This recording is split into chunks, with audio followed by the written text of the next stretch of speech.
Chapter 1.5, Infinite Limits. Today we're going to focus on infinite limits. There's not a whole lot in this chapter, this section of the chapter. We're going to determine infinite limits from graphs and analytically. From graphs, look for asymptotes. An infinite limit is where an asymptote happens. So we look at this graphically. If we graph a function, there is an asymptote right here. Let's say at x equals c. Well, because there's a vertical asymptote, we would say that the limit as x approaches c of our function equals infinity. Now, if you remember our earlier definition of limits, that does not jive with our earlier definition of limits because we were told that when a function increases or decreases without bounds, the limit does not exist. Well, that is true. The limit does not exist in this case because a limit has to equal a number, and infinity is not a number. It is a concept. Okay? What infinity means is you've gone forever, and there's still more to go. It means you've increased without bounds. So what we're saying when we say a limit equals infinity, infinity really means that it does not exist because it has increased without bounds.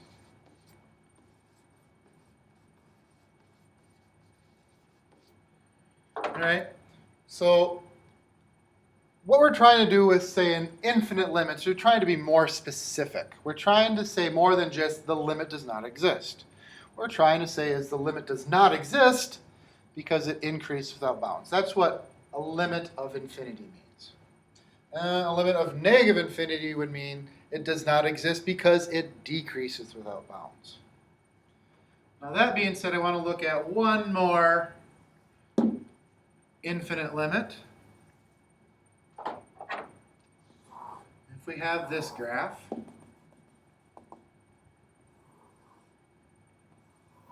okay, here you can see the limit approaches negative infinity from the left hand, approaches positive infinity from the right hand, but the overall limit, this one still does not exist because we're approaching different infinities.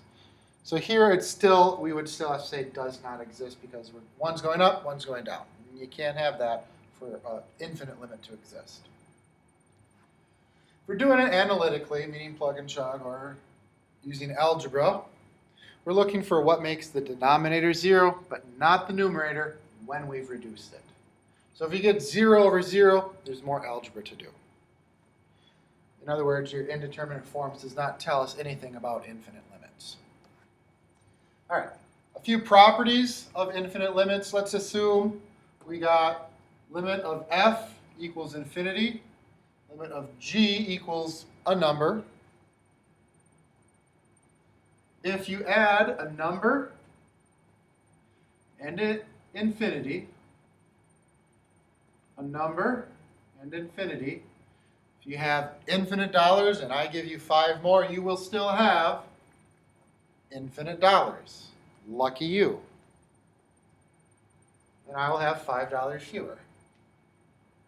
For a product, if you are taking a number times infinity, there will still be infinity. So if you know 5 people and each of them has an infinite amount of money, put them all together, there will be an infinite amount of money.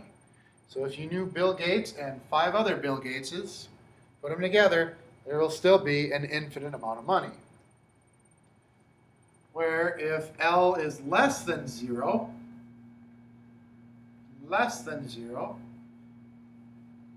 you know 5 me's, there will still be a negative infinite amount of money. All right? And then finally, if we take a number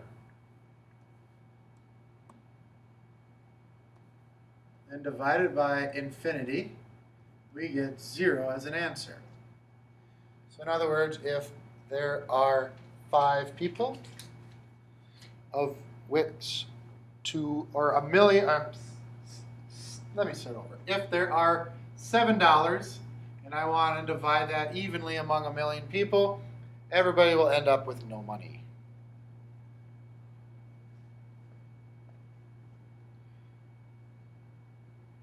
Moving on, let's find some limits. So first off, the limit as x approaches 1 from the positive side of 2 plus x over 1 minus x. If I do my plug and chug, I should always start my limits with plug and chug. If I plug in 1, I get 3 over 0. That's a number over 0. That is a no-no. That's going to be an infinite limit. I need to figure out, is it positive or negative? There's a couple ways I can do it. I can make a chart, or I can graph it. The safest way is to graph it. So we will graph 2 plus x over 1 minus x. Take a look at it graphically. And we can see as we approach 1 from the positive side, our graph goes to negative infinity. Take the limit as x approaches 4 from the negative side. Again, first thing you should try is your plug and chug. Now plugging and chugging finds your overall limit. So we'll have to adjust and just to see if it's positive, what the positive or negative difference should be. So if I plug 4 in, up top I get 4 squared is 16. On bottom I get 4 squared is 16 plus 16 is 32. So that's 1/2. So the limit as x approaches 4 over all is 1/2. If we're approaching from the negative side, well, first off, if the limit exists, what's the left and right-hand limits have to be doing? Well, they have to be the same. So if the limit exists and it's 1/2, the left-hand limit is also 1/2. So the limit as x approaches 4 from the negative side of this function is 1/2 because the limit as x approaches 4 over all is 1/2. Let's take a look at this one. This one I did a little pre-work for you. If I plug negative 1/2 into this function, up top, I plug in negative 1/2, I get 0. On the bottom, I plug in negative 1/2, I get 0. Again, that means I have more work to do. It doesn't mean it's 0. It doesn't mean there's a asymptote. It means that there's more work to do. So I need to factor this. Now this is not one of the pretty factorings. So I'm going to give you a little bit of a hint.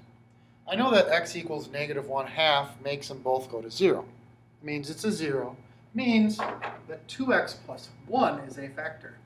So I'm going to treat 2x plus 1 as a factor.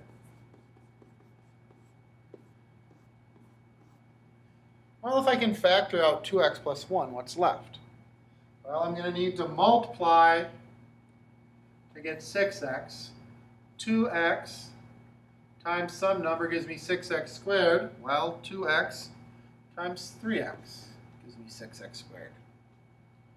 Okay, 1 times some number gives me negative 1. What times 1 times what gives me negative 1? Well, last I checked, that'd be negative 1. And then we just did our first and last in the FOIL. Let's just do a double check. 3x times negative 2x. Yep, that's x. So that works. On the bottom, 2x times something gives me 4x squared. Well, that's 2x. 1 times something gives me negative 3. Well, that's negative 3. So we can factor and cancel. We got the limit as x approaches negative 1/2 of 3x minus 1 over 2x minus 3. Now let's go ahead, let's do our plug and chug. We got 3 times negative 1/2 is negative 3/2. minus 1 is negative 5/2. On the bottom, we got 2 times negative 1/2 is negative 1 minus 3 is negative 4. Let's, well, this being AP calculus, you can leave that. That is an acceptable answer on the AP exam. I don't like it, so I'm going to adjust it. I won't mark it wrong if you don't. I'm going to multiply top and bottom by 2 to get rid of the complex fraction. I'm also going to cancel these negatives. 5/2 times 2 is 5, 4 times 2 is 8. So our final answer is 5/2. And again, because I found an overall limit of 5/2, the limit from the right will also be 5/2. And finally, as we do this one, the limit as x approaches 0 from the negative side, x squared minus 1 over x. If we plug it in, we get 0 minus 1 over 0. Sorry, 1 over 0. Okay? A number over 0, that's what we're looking for as far as an asymptote or an infinite limit. Now this one, because it's a more complicated structure, a plug and chug may not work very best. So we're going to take a look at making a graph. And when I graph it, this is what I get. So as we approach 0 from the negative side, you can see it increases without bounds. So our limit is infinity.